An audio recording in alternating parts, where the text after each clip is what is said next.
Project के बाद अगला प्रोजेक्ट चालू करने वाला हूं जो अभी जयपुर में खड़ा किया उससे डबल, क्योंकि अब मैं रुकूंगा। कारण क्योंकि टीम जहां पर काम करती है वहां रुका नहीं जाएगा। मैं वो आज ये बिजनेस आपको उस पोजीशन पे लाके खड़ा कर देगा। 4 काम करने हैं। पहला, इस बिजनेस में भूत बन जाना, या तो ज्वाइन करना मत, मैं खुद बोल रहा हूं, और अगर कर लिया तो रुकना मत, चाहे कोई भी रोके। मैं गारंटी देता हूं दोस्तों, इतना पैसा आएगा कि आप सोच भी नहीं सकते। मेरा बैंक का मैनेजर मेरे से रियल में परेशान है। उसने मेरे को एक बात बुलाकर बोला था, मेरे 45 साल के करियर में मैंने बड़े बड़े व्यापारी देखे हैं जो बैंक में आके पैसा जमा भी कराते हैं, निकालते भी हैं। तू ऐसा पहला लड़का देख रहा हूं जो सिर्फ आता है, निकालता है, जमा कराता ही नहीं।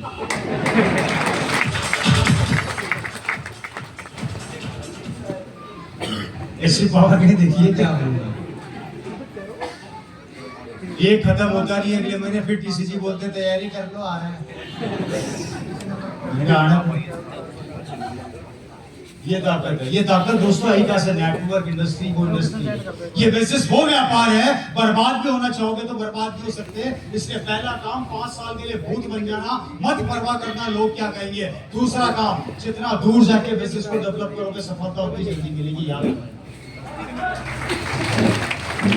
छोड़ दो गुड़गांव, छोड़ दो दिल्ली, एनसीआर, जो भी आप लगता है आसपास। मैं तो कहता हूं हरियाणा छोड़ दो, बाहर निकल जाओ यहां से बाहर। कोई फर्क नहीं पड़ता। आपका बच्चे की खुशी आपके लिए महत्वपूर्ण है या हरियाणा महत्वपूर्ण है, निर्णय आप ले लो। आप नहीं करोगे तो हरियाणा में कोई ना कोई तो करेगा। बाहर निकल के बिजनेस को डेवलप करो। सबसे पहला काम, अपने अपलाइन को पकड़ो, इससे सीखो। मुझे सिखाए, मुझे कैसे मीटिंग लेनी है, मुझे कैसे प्लान दिखाना है, नोट कर लेना। जब तक प्लान दिखाना ना सिखाए वो, उसका पीछा मत छोड़ना। कपड़े फाड़ देना, कपड़े फाड़ने से भी पैसा आता है।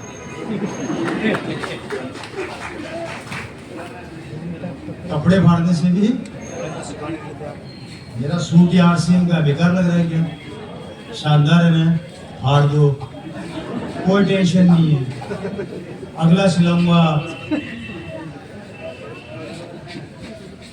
मैं तो मेरे भाई की शादी में गया था, कजिन ब्रदर की, वहां डांस कर रहा था, किसी ने मेरा शर्ट पीछे से पकड़ के फाड़ दिया। मैं और नाचा। बोला तू पागल हो गया है क्या?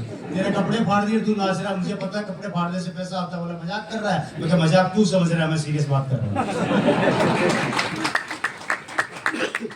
Right sir. दूसरा काम। तीसरा काम दोस्तों, एक हमेशा याद रखना, जो भी टारगेट आपको अपनी अपलाइन के द्वारा मिलते हैं उसको अपने दिमाग के अंदर बिल्कुल ऐसे सेट कर लेना कि बस उसके ना धो के पीछे पड़ जाना। जिस तरीके से अर्जुन को मछली की आंख नजर आ रही थी, आपको वो टारगेट नजर आना चाहिए।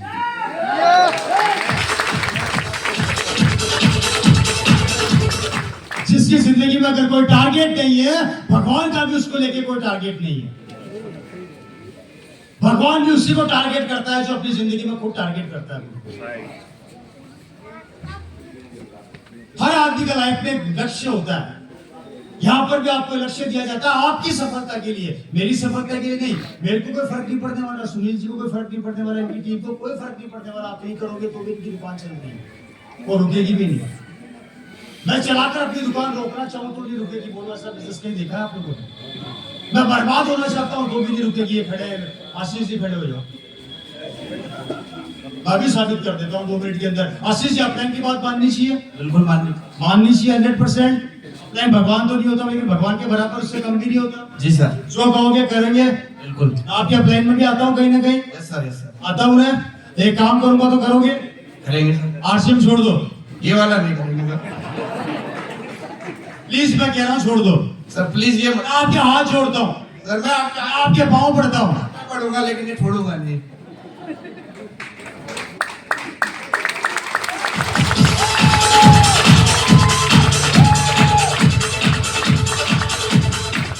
मैं बर्बाद होना चाहता हूं सुनील जी, सॉरी आशीष जी। अरे आप करोगे तो मैं बर्बाद कैसे होऊंगा, मुझे ये तो बताओ। That's called a team work. एक समय बाद 5 साल मेहनत करने के बाद आप जैसे किसी लेवल पर पहुंचते हैं, वहां पर आपकी टीम वर्क करने लग जाती है और वो इस तरीके से काम करती है। थोड़ा ध्यान से देखिएगा। Right sir, hello.